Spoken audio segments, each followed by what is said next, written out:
Hello मेरे दोस्तों, so let me begin this video by saying that I stay on rent. जी, मैं खुद एक रेंटेड अपार्टमेंट में रहता हूँ मुंबई के हाई राइज टावर में। मेरे घर से सिटी का अच्छा व्यू आता है और मैं साल भर में 5 लाख रुपीस प्लस का रेंट पे करता हूँ।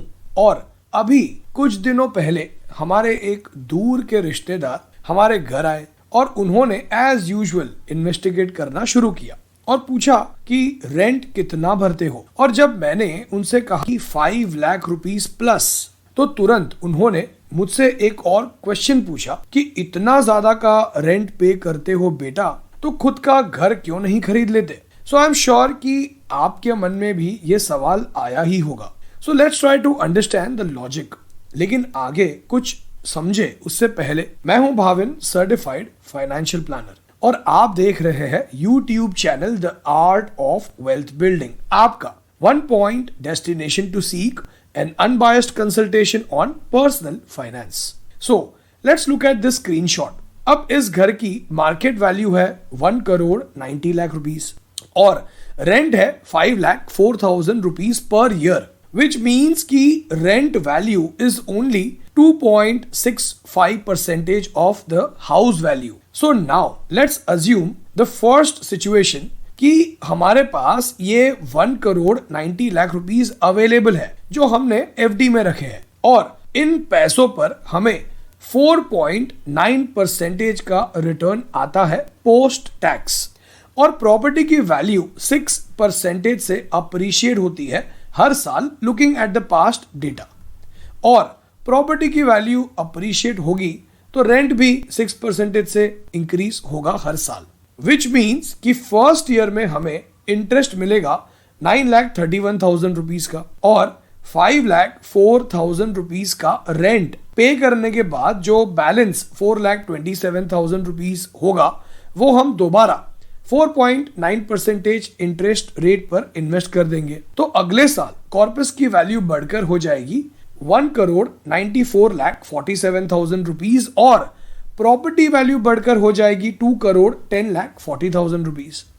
और अब इस 1 करोड़ 94 लाख रुपीज के कॉर्पस का इंटरेस्ट होगा 9,52,000 रुपीज और रेंट अब बढ़कर हो चुका होगा 5,34,000 रुपीज, और बैलेंस 4,18,000 रुपीज अगर हम दोबारा इन्वेस्ट कर दे तो थर्ड ईयर में कॉर्पस की वैल्यू बढ़कर हो चुकी होगी 2 करोड़ 10,54,000 रुपीज। लेकिन प्रॉपर्टी की वैल्यू अभी भी कॉर्पस से ज्यादा की ही होगी, दैट इज 2 करोड़ 13,50,000 रुपीज। लेकिन फिफ्थ ईयर में कॉर्पस की वैल्यू प्रॉपर्टी की वैल्यू से ज्यादा होगी, बिकॉज हम रेंट पे करने के बाद का बैलेंस भी री इन्वेस्ट कर रहे हैं। और ऐसे अगर हम 20 इयर्स तक का कैलकुलेशन करें तो कंजर्वेटिव 4.9% रिटर्न अज्यूम करने के बाद भी हमारे कॉर्पस की वैल्यू बढ़कर हो चुकी होगी 8 करोड़ 83 लाख रुपीस, और प्रॉपर्टी की वैल्यू तब भी होगी अप्रोक्सीमेटली 5 करोड़ 75 लाख रुपीस, विच मीन्स कि आज हमारे पास एफडी में घर खरीदने जितने पैसे हैं that is 1 crore 90 lakh rupees.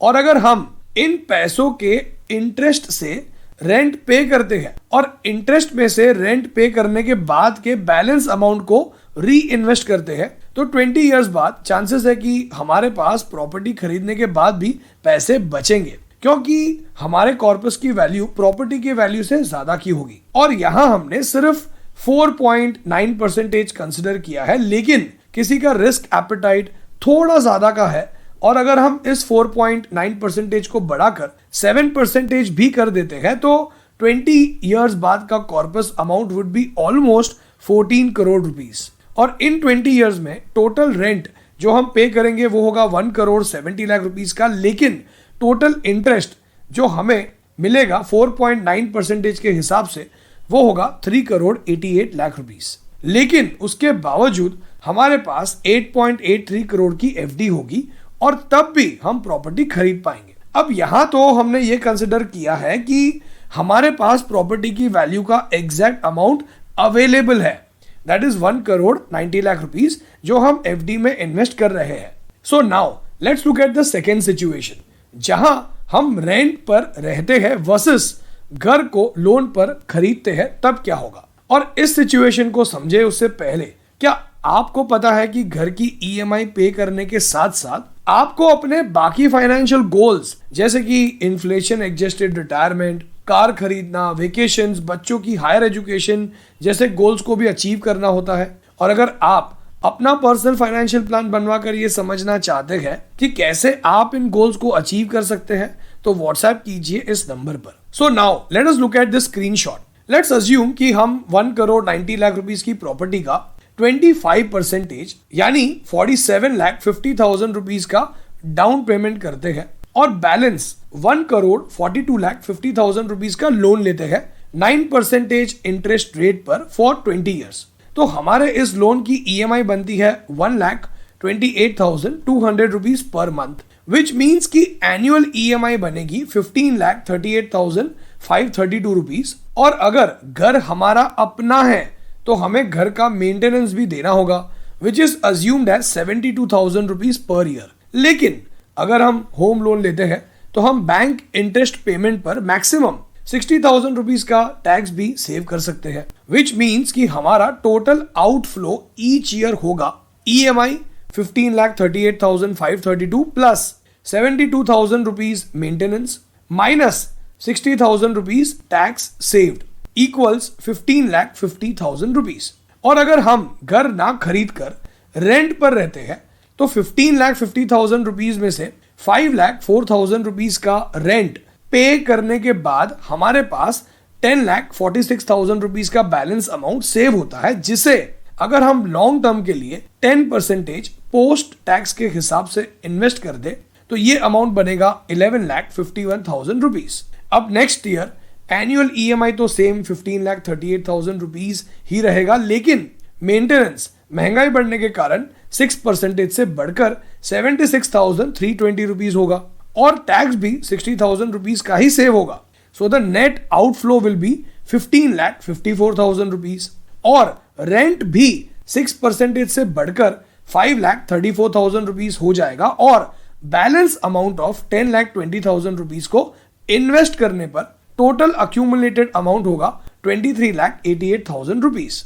और इस तरह से 20 इयर्स बाद हमारे पास अक्यूमुलेट होंगे 5 करोड़ 13 लाख रुपीस। प्लस अगर घर नहीं खरीदा तो डाउन पेमेंट का 47,50,000 रुपीस भी इन्वेस्ट किया जा सकता है और इस अमाउंट की वैल्यू 20 इयर्स बाद होगी अप्रोक्सीमेटली 3 करोड़ 19 लाख रुपीस। और टोटल अमाउंट जो हमारे पास होगा that is 8 crore 32 lakh rupees.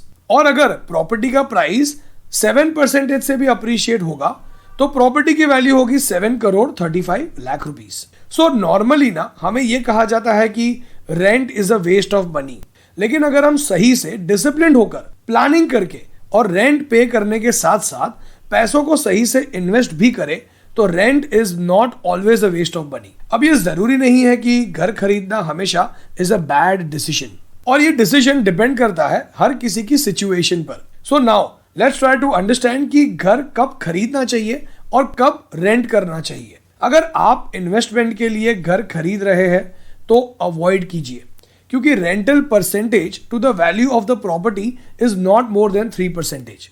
अगर आप किसी ऐसे इंडस्ट्री से बिलोंग करते हैं जहां जॉब की और करियर ग्रोथ की सिक्योरिटी नहीं है तो घर लेने के डिसीजन को पोस्टपोन कीजिए और एक मोटे अमाउंट का डाउन पेमेंट देकर लोन अमाउंट को रिड्यूस कीजिए।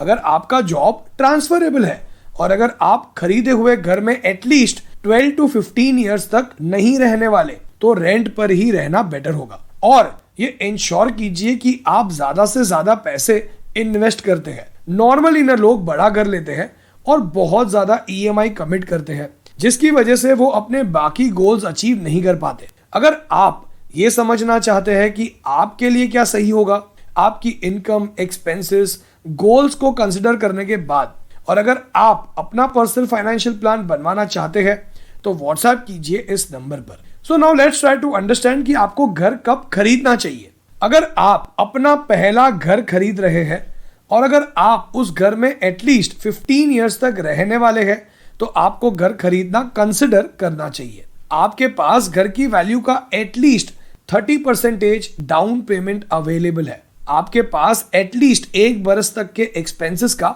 इमरजेंसी फंड अक्यूमुलेटेड है। आपके होम लोन की ईएमआई आपके इनकम के 30 to 35% से ऊपर की नहीं होगी। आपका जॉब सिक्योर्ड है टू सम एक्सटेंड। घर खरीदने के कुछ पॉजिटिव पॉइंट्स की बात करें तो you have a sense of security and stability, लेकिन this sense of security also comes with a huge commitment towards a home loan EMI. चलिए तो अब बात करते हैं कुछ कॉमन मिस्टेक्स की जो काफी सारे लोग करते हैं इंडिया में घर खरीदते वक्त। Number 1, getting emotionally attached to a property. मैंने अक्सर देखा है कि लोग किसी एक प्रॉपर्टी को देखकर इतना ज्यादा इमोशनल हो जाते हैं कि वो आउट ऑफ द बजट जाकर भी उस प्रॉपर्टी को परचेज कर लेते हैं और फिर ईएमआई भरते समय वही प्रॉपर्टी उन्हें बर्डन लगने लगती है। Number 2, ignoring other charges.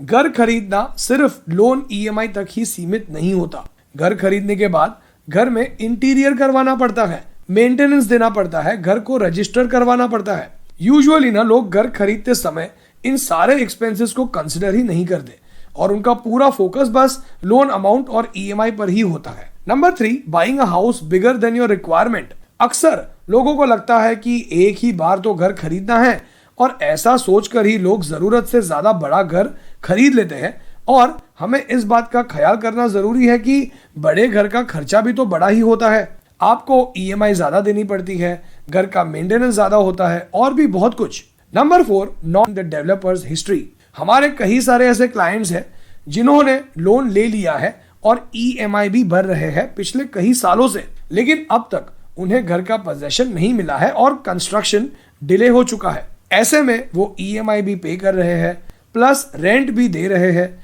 Because of which वो अपने फ्यूचर फाइनेंशियल गोल्स के लिए इन्वेस्ट नहीं कर पा रहे हैं। क्या आपको अपना पर्सनल फाइनेंशियल प्लान बनवाकर ये समझना है कि कैसे आप अपने पर्सनल फाइनेंशियल गोल्स अचीव कर सकते हैं और आपको क्या करना होगा इन गोल्स को अचीव करने के लिए?